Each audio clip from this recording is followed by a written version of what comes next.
வணக்கம் நண்பர்களே. Lines media ஆரம்பித்த இந்த குறைவான நாட்களில் நீங்கள் எங்களுக்கு அளித்திருக்கிற ஆதரவு ரொம்ப மகிழ்ச்சி அளிக்கிறது. தொடர்ந்து எங்களுடன் இணைந்திருங்கள். லைக் பண்ணுங்கள், சப்ஸ்கிரைப் பண்ணுங்கள், முக்கியமாக பெல் பட்டன் அமுக்குங்க. தொடர்ந்து தமிழர்களுக்கான கருத்தியல் யுத்தத்தை செய்வோம். இணைந்திருங்கள்.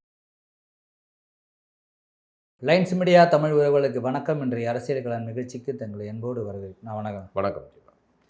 நடிகர் விஜயிலிருந்து இப்போ முதல்வர் விஜய் வரை நடந்து இப்போ ஒரு 35-40 நாள் தான், ஏறக்குறைய 1.5 மாதம் தான் ஆகுது. இப்போவே மிகப்பெரிய புரட்சி நிறைய நடந்துருச்சு. மக்கள் இப்படிலாம் ஓட்டு போட யார் எதிர்பார்க்கல அப்படின்னு நிறைய கூச்சல். அவங்க தோத்தங்களார் ஒரு பக்கம் பேச ஆரம்பிச்சிட்டாங்க. இப்போ சினிமா துறையிலேருந்து ஒரு முதல்வர் வந்திருக்காரு. இது ஒரு கவர்ச்சியால் மட்டுமே நடந்தது. இதை எப்படி ஏற்றுக்க முடியும்? இது சமூகத்துக்கு சரியான ஒரு ஆட்சியாளர்களை தேர்வு செய்யக்கூடிய அளவுக்கு இன்னும் மக்கள் இல்லை அப்படின்னு நிறைய பேசுகிறாங்க. இந்த விஜய் அவர்களுடைய இந்த அரசியல் வருகை, அவர் முதல்வர் பதவிக்கு வந்ததை குறித்து உங்களுடைய பார்வை என்ன? அதான் விஜயும் சினிமாவும் அரசியலும் பின்னாடி வரப்போகிற ஆட்களும் அப்படின்னு வேணால் வச்சுக்கலாம். விஜயுடைய இந்த இதுக்கெல்லாம் பிள்ளையார் சொல்லி போட்டது எல்லாருக்குமே தெரிந்தது. அண்ணாதுரை திராவிட அரசியல் திராவிடமும் நாடகத்தையும் பிரிக்க முடியாது. அது கடைசியில் 2009 இனப்படுகொலையில் நம்ம அந்த உச்சகட்ட நாடகத்தை பார்த்தோம். அவர்கள் எப்படி நடிப்பாங்க அப்படிங்கிறது, அந்த நாடகத்திறன், நடிப்பு திறன் அவர்களுக்கு பல வகையில் கை கொடுத்தது. மக்களுடைய மனநிலை அது மக்களிடம் போய் சேர்றதுக்கான வாய்ப்பாக இருந்தது. சமயத்தில் ஒரு முன்னாள் எம்எல்ஏ ஒருத்தர் கூட பேசியிருந்தார். திராவிட இயக்கம் தான் இந்த திரைத்துறையே உருவாக்குனது. ரஞ்சிக்கு வழக்கம் போல சொல்லுவாங்களே, இது நான் திராவிட இயக்கம் போட்ட பிச்சை, நீங்கள் ஆமாம் நீ படித்தது வச்சது இல்லாத பொறுப்புக்கு உங்களை உட்கார வச்சிருக்கு. அந்த வெங்காயத்தை செய்கிறதுக்கு தான் உங்களை வேலைக்கு வச்சிருக்கு. இவர்கள் பிச்சை போட, ஏன்னா உங்கள் அப்பா வீட்டு சொத்தையை எடுத்து போட்டு கொடுத்தா பிச்சை போடுறதுக்கு ஒன்று அந்த இடத்துல வேலை பார்க்குறது வேலைக்காரனை நாங்கள் வச்சுருக்கோம். மக்கள் உருவாக்கி விட்டாங்க, அந்த வேலையை நீ செஞ்சு கொடுக்குது. அதில் காணாதுன்னு உங்கள் அப்பா வளைவு, எந்த வளைவு, இந்த வளைவுன்ட்டு சொத்து உங்கள் அப்பா பேரெல்லாம் வச்சுக்கிட்டு நீங்கள் சுற்றுனதுக்கு தான் அயோக்கியத்தனம். கவர்மெண்ட் காசில் எதுக்கு உங்கள் அப்பா சொத்துல நீங்கள் ட்ரஸ்ட்டில் உங்கள் கட்சியில் வச்சு அப்படின்னா வேறு. சரி, அது போகட்டும், அதை பேச நமக்கு இன்னும் கொந்தளிப்பாகும்.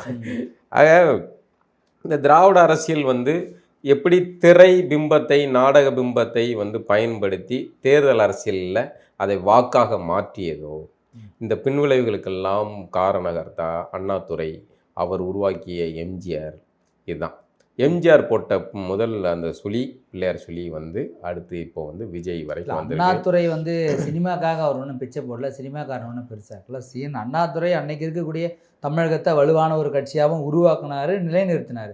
அது உள்ள இருந்தவர் எம்ஜிஆர். அவர் அதை அரசியலை பயன்படுத்தி ஒரு அரசியலுக்கு வந்தார். எம்ஜிஆர் இருந்தார், எம்ஜிஆரை பயன்படுத்தி கொண்டார்கள். எம்ஜிஆர் திரைப்படங்கள் நான் அரசியலை பயன்படுத்தினான்னு அவர் சொல்றாரு. இல்லை, எம்ஜிஆர் அவருடைய திரைப்படங்கள் எல்லாத்துலேயுமே அந்த கொள்கைகளை பேசுகிறதோ, அந்த கட்சி கொடிகளை தூக்கி பிடிக்கிறது வைக்கிறதுன்னு அவர் அதை உருவாக்கிக்கிட்டே வந்தார். ஒரு நாள் அவரை கட்சி விட்டு அப்புறப்படுத்தினோடனே அவர் தனியாக அந்த பிம்பத்தை பயன்படுத்தி தனி கட்சியை உருவாக்குனார். ஆட்சியை பிடிக்க முடிந்தது. இப்போ எம்ஜிஆர் மட்டும் தோத்து போயிருந்தா அடுத்து இவ்வளோ பேர் வர்றதுக்கான வாய்ப்புகள் இருந்திருக்குமா தெரியலையே, இருந்திருக்காரு. அப்போ அதுதான் அந்த மக்களுடைய மனநிலையை, திரை மனநிலை அன்னைக்கே மாறிடுச்சு, அன்னைக்கே முடிஞ்சு போச்சு. இன்னைக்கு நம்ம ஒரு பதட்டம் ஆகிறோம்ல, தமிழ்நாட்டு அரசியல் இப்படி ஆகி போச்சே, என்னடா இது இப்படி நாம் தமிழர் பிள்ளைகள் இவ்வளோ பேர் உழைத்த உழைப்பு, அவ்வளோ அறிவார்ந்த பிள்ளைங்க எல்லாம் தோற்று போனாங்களே அப்படின்னு ஒரு இதாகிறோம்ல, வேதனைப்படுறோம்ல.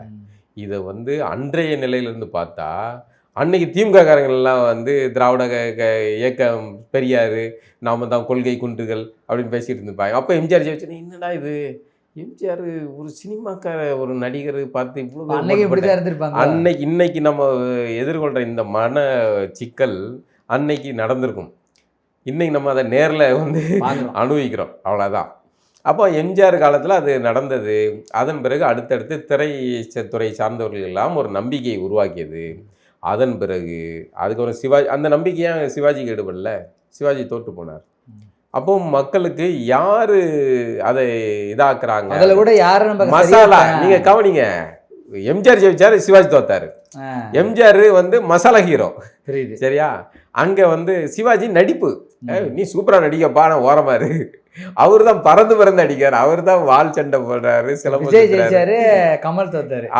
கமல் நடிகர், நடிப்பார் அழகன் அப்படின்னு இதோட சொல்றாங்கல்ல.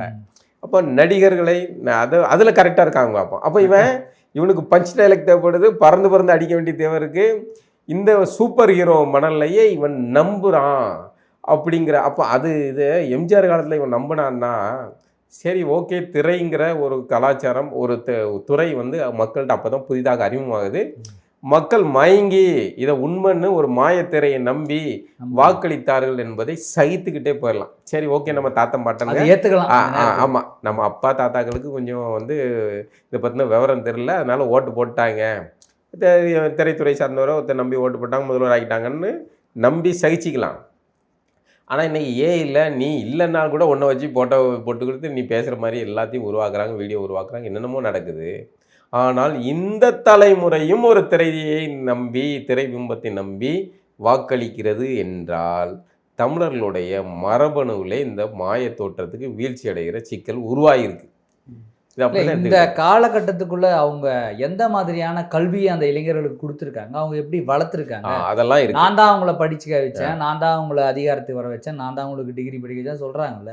இப்போ இவங்க எந்த மாதிரியான கல்விகளை கொடுத்துருந்த லட்சணம் இப்போ தெரியுது இல்லை? அந்த லட்சணத்தை தான் நம்ம பார்த்துருக்கோம். இந்த ரிசல்ட்டு அதை தான் காட்டுது. இவர்கள் என்னன்னா பிராய்லர் சிக்கன்ஸை உருவாக்கினார்கள், நாட்டுக்கோழியை கொண்டுட்டாங்க, சொல்லி முடிச்சிட்டாங்க. அடிப்படையில் நம்மளுடைய நீங்கள் நல்ல கேள்வி கேட்டீங்க. நம்மளுடைய கல்வி முறையில் பார்த்தீங்கன்னா இது நாள் வரைக்கும் இருந்த ஆர்ட்ஸ் காலேஜ், கலைக்கல்லூரிகள் பார்த்தீங்கன்னா மாணவர் அமைப்புகள் இருக்கும், ஒரு அரசியல் விவாதங்கள் இருக்கும், உரையாடல்கள் இருக்கும், ஏதோ ஒரு வேலை திட்டங்கள் நடந்துக்கிட்டு இருக்கும். ஆனால் இந்த இன்ஜினியரிங் பொறியியல் கல்லூரிகள் வந்துச்சு இல்லை, அது வந்து என்னென்னா மாணவர்களுக்கு என்ன சொல்லி கொடுத்தோன்னா, ஆர்ட்ஸ் காலேஜ் குறைந்து பொறியியல் கல்லூரி, இன்ஜினியரிங் கல்லூரிகள்லாம் உருவாகிறது, தொழில் சார்ந்த கல்லூரிகள் உருவாகும் போது அது முழுக்க வந்து மேனேஜ்மெண்ட்டுடைய கட்டுப்பாட்டில் அது இருக்க ஆரம்பிச்சு, அரசு கலைக்கல்லூரிகள் பக்கம் வந்து வீழ்ச்சி இதாகுது. அப்போ என்ன ஆகும்னா, அங்கே வந்து இந்த அரசியல் ரீதியான விவாதங்கள் கிடையாது. இதுக்கு காரணம் கல்லூரிகள் மட்டும் கிடையாது, அரசியல் அமைப்புகளே. இன்றைக்கு வந்து ஐயோ நாங்கள் ஜென்சி கொத்துசுகளை, கொத்தடிமைகளை உருவாக்கணும்னு பதறி போய் மீட்டிங் போடுறாங்கல்ல, இவர்கள் செய்த வினை. இவர்கள் என்னென்னா அதிகாரத்தை அன்றைக்கு இந்தி திணிப்புக்கு எதிராக தமிழர்கள் மாணவர்கள் போராடிய அந்த கிளர்ச்சியை பார்த்த உடனே, ஆகா இவன் தமிழனுக்கு தமிழ் மொழி சார்ந்துன்னா இவன் வந்து பெரிய அளவில் உணர்ச்சி வசப்படுறான், இவனில் போராட விடாமல் அப்படியே மட்டுப்படுத்திடணும் அப்படின்னு அன்றைக்கு நீங்கள் ஒதுங்கிருங்க, அரசியல் நாங்கள் பார்த்துக்கூடாதுன்னு முடிச்சாங்க. மாணவர்களிடம் அரசியல் அப்புறப்படுத்தப்பட்டது. அதுக்கு காரணம் இந்த திராவிட கூட்டம் தான். அரசியல் ரீதியாக மாணவர்கள் உருவாகாமல் பார்த்து கொண்டார்கள். கல்வி முறையிலும் கிடையாது. நியாயப்படி இந்தி திணிப்புக்கு எதிராக போராடி இத்தனை பேர் செத்தான் இல்லை, அது எவ்வளோ ஒரு வீரம் செறிந்த ஒரு போராக நம்மளுடைய தமிழர்கள்ட்ட வந்து அந்த வரலாறை கடத்தியிருக்கணும். ஒரு பாடம் கிடையாது. இல்லாத டுபாக் ஒரு திராவிட மொழி குடும்பம்ன்ட்டு நம்மகிட்ட கதை கட்டி எழுதி பாடம் இன்றைக்கி நம்ம பிள்ளைங்களும் படிச்சுக்கிட்டு இருக்கு. காரணம் இந்த ஐஏஎஸ் பாலகிருஷ்ணன் மாதிரியான ஆள்கள் வந்து அந்த பாடத்தை உள்ளே நுழைச்சது. அந்த இதை நுழைக்கிறதுல காரியம் இருந்தாங்க. தமிழர்களுக்கு எது தேவை அதை செய்யலை, மாறா டுபாக்கூர் வரலாறுகளை திணித்தார்கள்.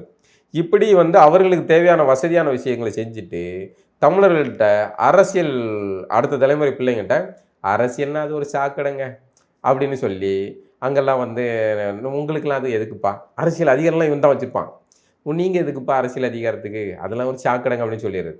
அது என்னென்னா அங்கே ஒரு புதையல் இருக்குன்னா அந்த பக்கம் போகாதப்பா, பேய் புனி பிசாசு இருக்குது அப்படின்னு சொல்கிற யுக்தி.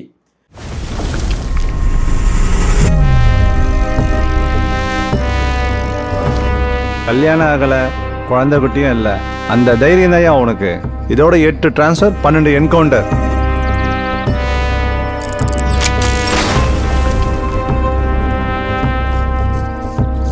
இதுல பேரு மட்டும் அமைதிராஜ்.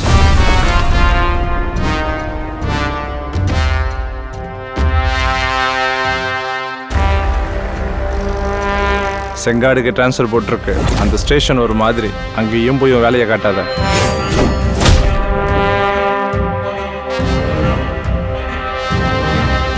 இதான் சார் நம்ம ஸ்டேஷன். இங்கே எந்த பிரச்சனையும் இல்லை சார். எனக்கு கேஸ்லாம் வரா சார்.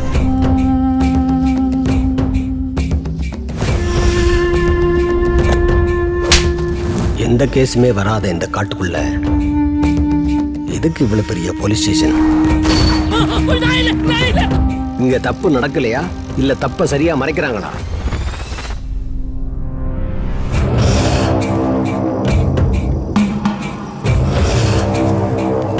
இது ஒரு திட்டமிட்ட படுகொலை.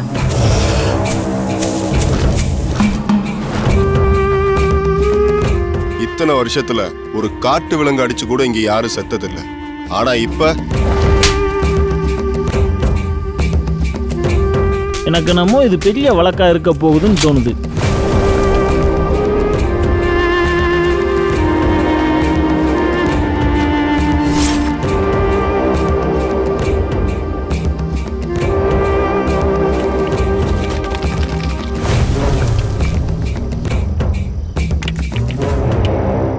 செல்வம் மட்டுமே சம்மந்தப்பட்ட கொலையா தெரியல.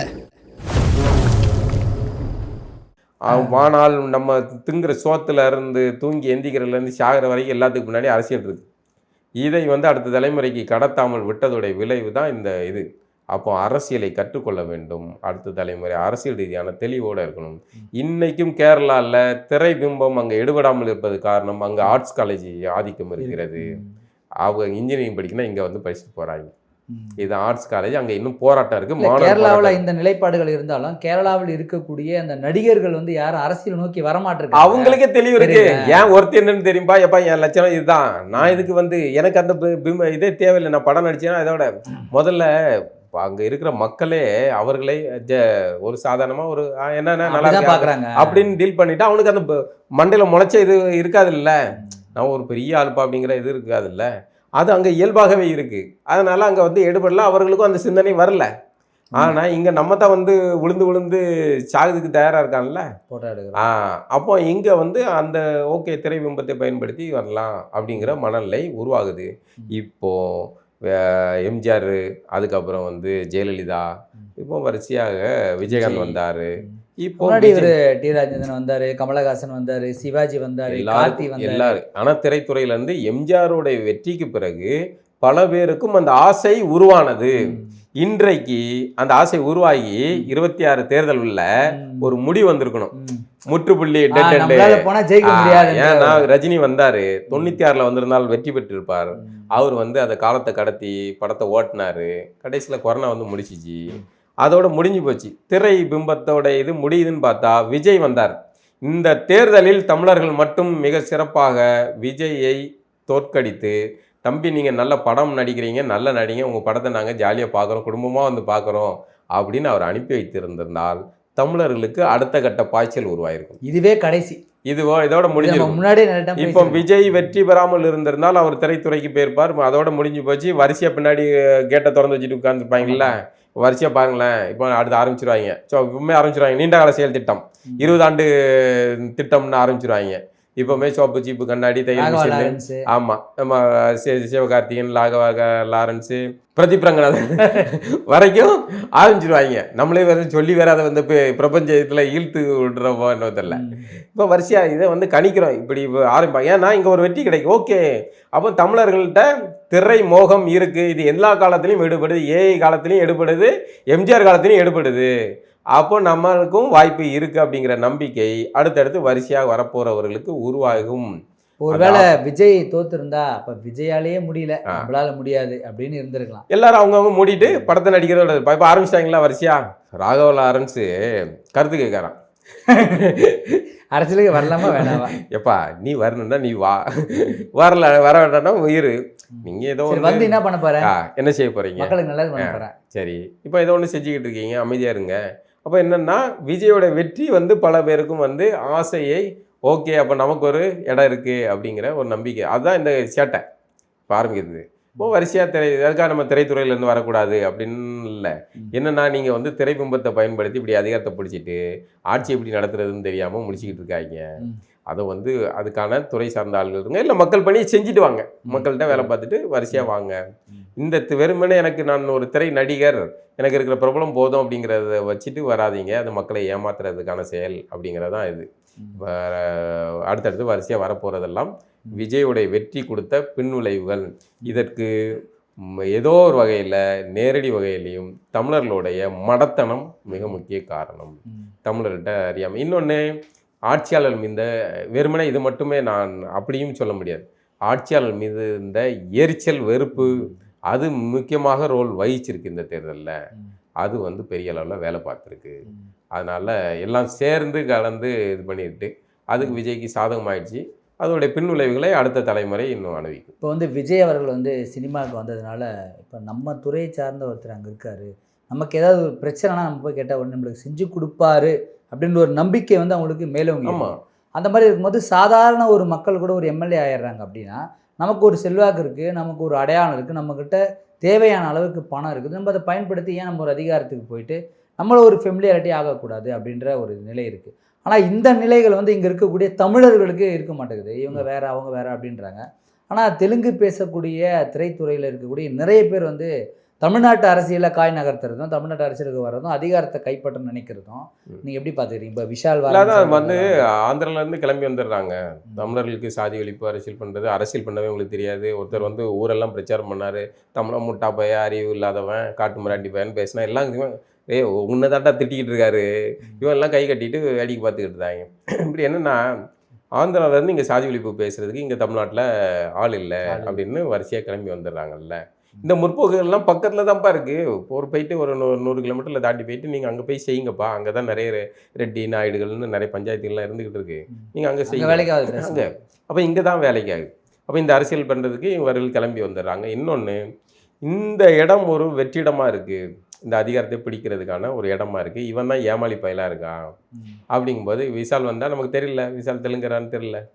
யார் வந்து நானும் மதுரைக்காரன் தான்டா, இது போதுமானதாக இருக்குது எனக்கு இது சொல்கிறதுக்கு, இது போதுமானதாக இருக்குது. ஆனால் அங்கே போனால் கரெக்டாக இவன் தமிழன்ட்டு கரெக்டாக கண்டுபிடிச்சிடுறாங்கல்ல.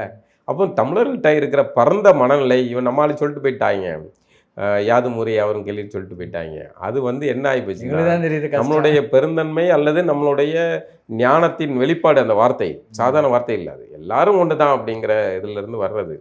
ஆனால் அது வந்து ஒரு இனத்துக்கே ஒரு பெரிய சிக்கலாக மாறுறது அப்படிங்கிறது இந்த இதில் இருந்து தான். அது இவனுடைய பெருந்தன்மை மனநிலை வந்து வர்ற போகிற எல்லாரும் நடிக்கிறாங்க. எந்த மொழிக்காரங்கன்னு யாரும் நம்ம பார்க்கறது கிடையாது.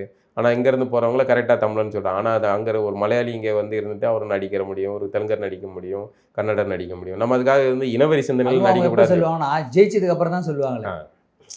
அப்போ அந்த இதுக்கு இடத்த அடைஞ்ச பிறகு அதன் பிறகு இவர் கௌதம் வாசுதேவ மேனன் அப்படின்னு ஆகிற மாதிரி தான்.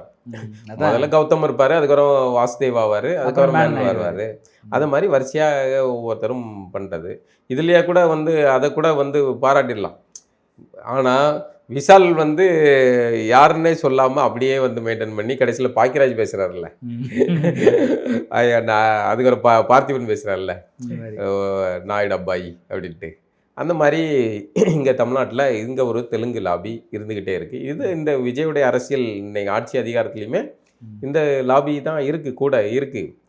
தமிழ்நாட்டில் யார் அதிகாரத்தை பிடிக்கணும் அப்படிங்கிறத வந்து ஆந்திராவில் இருக்கிறவங்க லாபி பண்ணுறாங்க, அரசியல் பண்ணுறாங்க. அதுக்கு மறைமுகமாக பணம் ஃபண்டு பண்ணுறாங்க. ஊடகம் இங்கே நடத்தணும், கருத்துருவாக்கம். திராவிடம் தான் நமக்கு பாதுகாப்பானது அப்படின்னு திராவிடத்துக்கு வந்து ஃபண்டு பண்ணுறாங்க.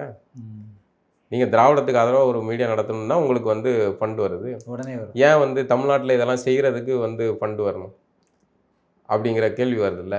அப்போ என்னென்னா இந்த தமிழ்நாட்டு களத்தை வந்து தமிழர்கள் வசம் பெயரக்கூடாது அப்படிங்கிறத பார்த்துக்கிட்டதில் அவர்கள் வந்து ஒரு தெளிவாக இருக்காங்க. அதுதான் இது. இப்போ வரப்போகிற அடுத்த இதுலேயுமே இந்த காய் நகர்த்தல் தான் நடக்கும். இப்படி தான் நடக்கும். விஜயை சுற்றி இருக்கிறது தெலுங்கு லாபி தான் இருப்போம், இயக்குது. நம்ம தமிழர்கள்லாம் ஒதுங்கி நிற்போம். இதுதான் நடக்கும். இப்போ விஜய் தமிழரா இல்லையான்னு இவன் ஆராய்ச்சி பண்ணிக்கிட்டு இருக்கான். அவரு தமிழராகவே இருக்கலாம், இல்லை தெலுங்கராகவே இருக்கலாம், அது. ஆனால் அவனுங்க இல்லைன்னா அவரு தமிழராகவே இருந்தாலும் இவனெல்லாம் அவர் தெலுங்குங்க. ஓகே, நம்ம ஆரம்பிச்சுக்கிட்டோம், நம்ம ஆராய்ச்சி பண்ணுறோம், அதிகாரத்தை நோக்கி அவன் அதிகாரத்தை நோக்கி போயிட்டு இருக்காங்க. இதுதான் வந்து தமிழர்கிட்ட இருக்கிற சிக்கல். இந்த விஜயோடைய வெற்றி அடைய இதால் தமிழினத்துக்கு அடுத்தடுத்து திரைத்துறை சார்ந்தவர்கள் வரிசையாக கிளம்பி வர்றது தான் ஒரு மிகப்பெரிய பின்விளைவாக இருக்குது. மீண்டும் ஒரு நிகழ்வு சந்திப்போம்னா. நன்றி.